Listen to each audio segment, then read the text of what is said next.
ನಮಸ್ಕಾರಗಳು ಬಂದವರೇ. ನಾನು ನೆಲಮಾಪನದ ಬಗ್ಗೆ ಪರಿಚಯಿಸಿದ ಸರಪಳಿ ಮೋಜಿನ ಬಗ್ಗೆ ತಿಳಿಸ್ತಾ ಇದ್ದೆ.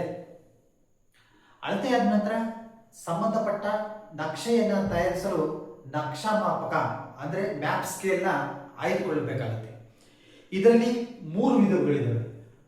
ಈಗಾಗಲೇ ತಿಳಿಸಿರುವಂತೆ ಪ್ರಾತಿನಿಧಿಕ ಭಿನ್ನಾಂಶದ ಮಾಪಕ, ಹೇಳಿಕೆ ಮಾಪಕ ಮತ್ತು ರೇಖಾ ನಕ್ಷೆ. ಪ್ರಾತಿನಿಧಿಕ ಭಿನ್ನಾಂಶದ ಬಗ್ಗೆ ನಾನು ಆಗಲೇ ವಿವರಿಸಿದ್ದೀನಿ. ಇವತ್ತು ನಾನು ಹೇಳಿಕೆ ಮಾಪಕ ಅಂದ್ರೆ ಸ್ಟೇಟ್ಮೆಂಟ್ ಸ್ಕೇಲ್ ಬಗ್ಗೆ ತಿಳಿಸ್ಕೊಡ್ತೀನಿ. ಯಾವುದೇ ಒಂದು ನಕಾಶೆ ಅಥವಾ ಅಟ್ಲಾಸ್ನಲ್ಲಿ 1 ಇಂಚಿಗೆ 2 ಸರಪಳಿ, 1 ಇಂಚಿಗೆ 4 ಸರಪಳಿ, 1 ಇಂಚಿಗೆ 10 ಸರಪಳಿ, 1 ಇಂಚಿಗೆ 20 ಸರಪಳಿ ಈ ರೀತಿ ನಮೂದಿಸಿದ್ರೆ ಇದನ್ನ ಹೇಳಿಕೆ ಮಾಪಕ ಅಂತ ಕರೆಯಲಾಗುತ್ತೆ.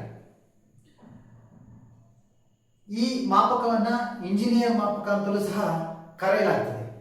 ಸಾಮಾನ್ಯವಾಗಿ ಭೂಮಾಪನ ಇಲಾಖೆಯಲ್ಲಿ ಅಟ್ಲಾಸ್ ಅನ್ನ 1 ಇಂಚಿಗೆ 2 ಸರಪಳಿ, 1 ಇಂಚಿಗೆ 4 ಸರಪಳಿ, 1 ಇಂಚಿಗೆ 10 ಸರಪಳಿ ನಲ್ಲಿ ತಯಾರು ಮಾಡಲಾಗುತ್ತೆ. ಹಾಗೂ ಗ್ರಾಮ ನಕಾಶೆಯನ್ನ 1 ಇಂಚಿಗೆ 20 ಸರಪಳಿಗೆ ತಯಾರು ಮಾಡಲಾಗ್ತದೆ. ಹಾಗೂ ತಾಲೂಕು, ಜಿಲ್ಲೆ ಮತ್ತು ರಾಜ್ಯ ನಕಾಶೆಗಳನ್ನ 8 ಇಂಚಿಗೆ 1 ಬೈಲು, 16 ಇಂಚಿಗೆ 1 ಬೈಲು ಈ ರೀತಿ ಯಾವಾಗಲೂ ತಯಾರು ಮಾಡಲಾಗ್ತದೆ.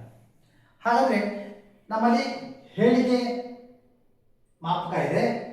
ಇದನ್ನ ಪ್ರಾತಿನಿಧಿಕ ಭಿನ್ನಾಂಶದ ಮಾಪಕ ಅಂದ್ರೆ ಅನುಪಾತ ಮಾಪಕಕ್ಕೆ ಮಾಡಬಹುದೇ? ಖಂಡಿತ ಮಾಡಬಹುದು. ಹೇಗೆ ಅನ್ನೋದ್ರ ಬಗ್ಗೆ ನಾನು ನಿಮಗೆ ತಿಳಿಸ್ಕೊಡ್ತೀನಿ. ಉದಾಹರಣೆಗೆ ಇಲ್ಲಿ 1 ಇಂಚು 2 ಸರಪಳಿ ಅಂತ ಇದೆ. ಸೊ 2 ಸರಪಳಿ, 1 ಸರಪಳಿಗೆ 33 ಅಡಿ, 1 ಅಡಿಗೆ 12 ಇಂಚು. ಅಂದ್ರೆ ಇವನ್ನೆಲ್ಲ ಗುಣಾಕಾರ ಮಾಡಿದ್ರೆ 792 ಇಂಚು ಆಗುತ್ತೆ. ಇದು ಇಂಚಿನಲ್ಲಿದೆ, ಇದು ಇಂಚಿನಲ್ಲಿದೆ. ಇಂಚು ಹೋದಾಗ 1:792 ಆಗುತ್ತೆ. ಇದು ಪ್ರಾತಿನಿಧಿಕ ಭಿನ್ನಾಂಶದ ಮಾಪಕ ಅಂದ್ರೆ ರೆಪ್ರೆಸೆಂಟೇಟಿವ್ ಫ್ಯಾಕ್ಟರ್ ಅಂತಾರೆ. ಸೊ ಅದೇ ರೀತಿ 1 ಇಂಚು ಈಸ್ ಈಕ್ವಲ್ ಟು 4 ಸರಪಳಿ ಅಂತಂದ್ರೆ 4 ಸರಪಳಿ ಇಂಟು 33 ಅಡಿ, ಅದರಲ್ಲಿ 12 ಇಂಚು ಅಂದ್ರೆ ಗುಣಾಕಾರ ಮಾಡಿದಾಗ 1574 ಇಂಚು ಬರುತ್ತೆ.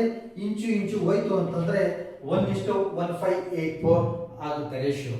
ಅದೇ ರೀತಿ 1 ಇಂಚಿಗೆ 10 ಸರಪಳಿ ಅಂತಂದ್ರೆ 10 ಇಂಟು 33 ಅಡಿ ಅಂದ್ರೆ 1 ಅಡಿಗೆ 12 ಇಂಚ್ ಆಗುತ್ತೆ.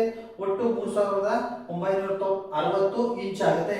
ಇದನ್ನ 1:3960 ಅಂತ ಬರೀಬಹುದು. ಇದೇ ರೀತಿ ನಾವು 1 ಇಂಚಿಗೆ 20 ಸರಪಳಿಯನ್ನು ಸಹ ಅನುಪಾತಕ್ಕೆ ಕನ್ವರ್ಟ್ ಮಾಡಬಹುದಾಗಿರುತ್ತೆ. ನೆಲಮಾಪನಕ್ಕೆ ಸಂಬಂಧಪಟ್ಟಂತ ಎಲ್ಲ ವಿಡಿಯೋಗಳು ಫೇಸ್ಬುಕ್, ಇನ್ಸ್ಟಾಗ್ರಾಮ್ ಹಾಗೂ ಯೂಟ್ಯೂಬ್ ನಲ್ಲಿ ಲಭ್ಯವಿದ್ದು ತಾವು ನೆಲಮಾಪನ ಎಂದು ಸಬ್ಸ್ಕ್ರೈಬ್ ಆಗಿ ವೀಕ್ಷಿಸಬಹುದಾಗಿದೆ. ಮುಂದಿನ ಸಂಚಿಕೆಯಲ್ಲಿ ನಾನು ರೇಖಾ ನಕ್ಷೆ ಮಾಪಕ ಅಂದ್ರೆ ಗ್ರಾಫಿಕಲ್ ಸ್ಕೇಲ್ ಬಗ್ಗೆ ತಿಳಿಸ್ಕೊಡ್ತೀನಿ. ಅಲ್ಲಿವರೆಗೂ ನಮಸ್ಕಾರ.